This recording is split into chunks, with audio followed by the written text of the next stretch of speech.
Michael Morales.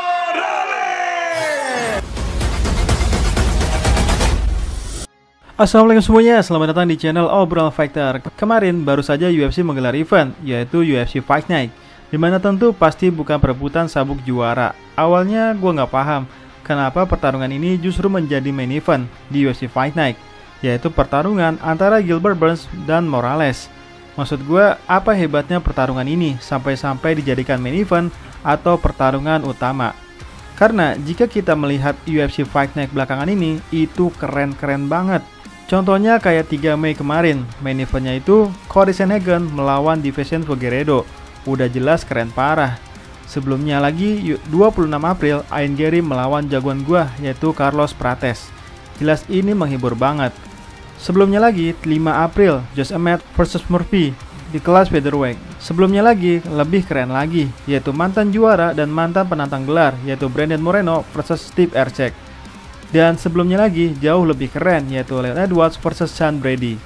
Jelas semua main eventnya adalah mewah semua, tapi Gilbert Burns vs Morales gue rasa kurang menarik. Namun ternyata UFC punya misi tersendiri di balik pertarungan antara Gilbert Burns dan Morales, di mana UFC sedang membersihkan kelas welterweight dari deretan fighter tua atau fighter veteran, atau kalau bahasa halusnya menggeser semua generasi lama dan digantikan generasi baru. Sebenarnya hal ini pernah atau bahkan sedang UFC lakukan di kelas lightweight. Tapi generasi lama di kelas lightweight rupanya sangat teramat sulit digantikan, bahkan tak tergantikan sama sekali. Seperti UFC pernah mempertemukan Justin Gaethje dari kubu generasi lama melawan Rafael Fiziev dari generasi baru, dan masih dimenangkan generasi lama, bahkan hingga 2 kali dimenangkan Justin Gaethje. Lalu Dustin Poirier dari kubu generasi lama melawan Benoit Saint-Denis dari generasi baru, juga masih dimenangkan generasi lama, bahkan dengan knockout brutal. Dan Hooker bahkan berhasil menang dari 2 fighter paling prospek di kelas lightweight, yaitu menang dari Mateusz Gamrot dan Jalin Turner.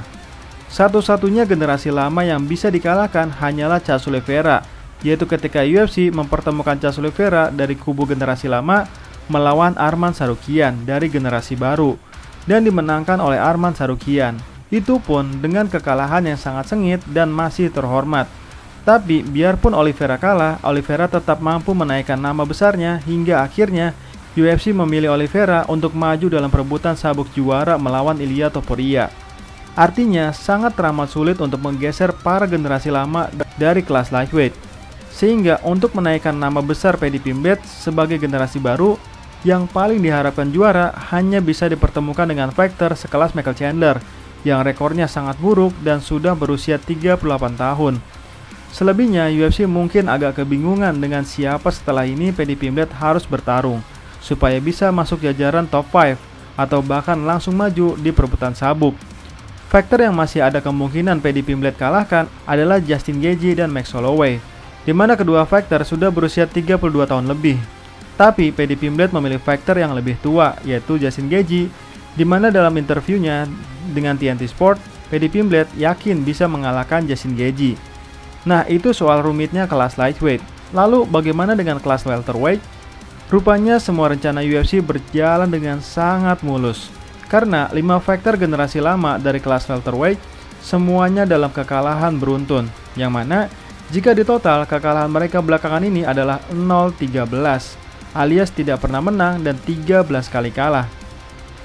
Seperti Colby Covington yang sudah berusia 37 tahun, sejak 2023 hanya bertarung 2 kali dan kalah 2 kali beruntun, di mana generasi baru yang mengalahkannya adalah Joaquin Buckley via TKO yang brutal. Lalu Stephen Thompson yang sudah berusia 42 tahun itu juga sejak 2023 hanya bertarung 2 kali dan juga kalah 2 kali beruntun, di mana generasi baru yang mengalahkannya adalah Joaquin Buckley dan Shavkat Rakhmonov, dan semuanya melalui kekalahan finish.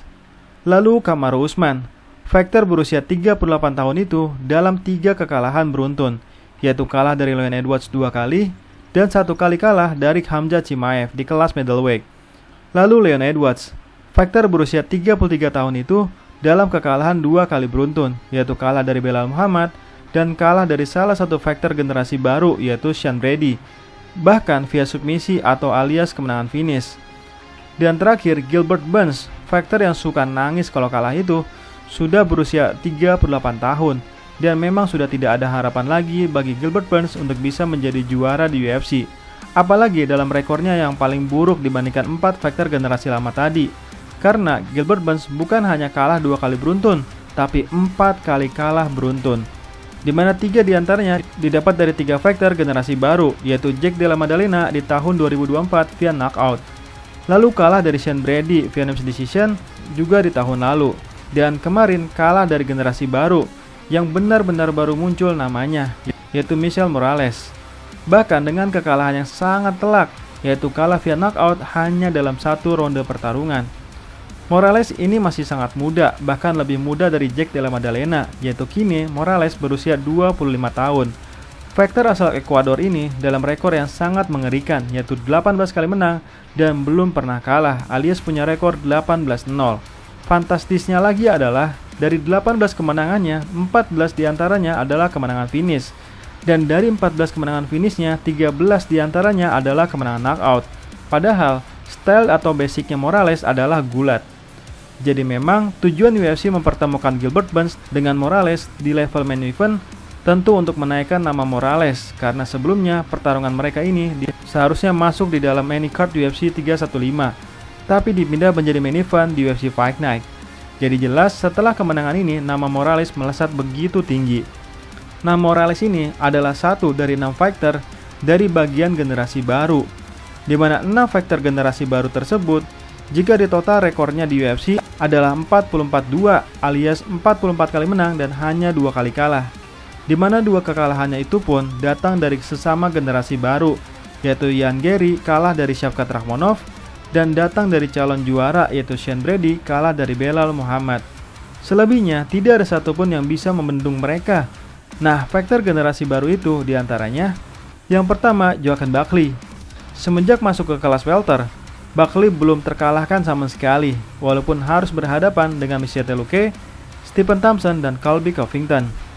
Lalu Sean Brady dengan rekor 8 kali menang di UFC dan hanya 1 kali kalah, di mana Sean Brady berhasil mengalahkan Kelvin Gastelum, Gilbert Burns, dan Leon Edwards. Lalu Ian Garry dengan rekor 9-1, di mana telah berhasil mengalahkan Neil Magny, Geoff Neal, Venom Page, dan Carlos Prates.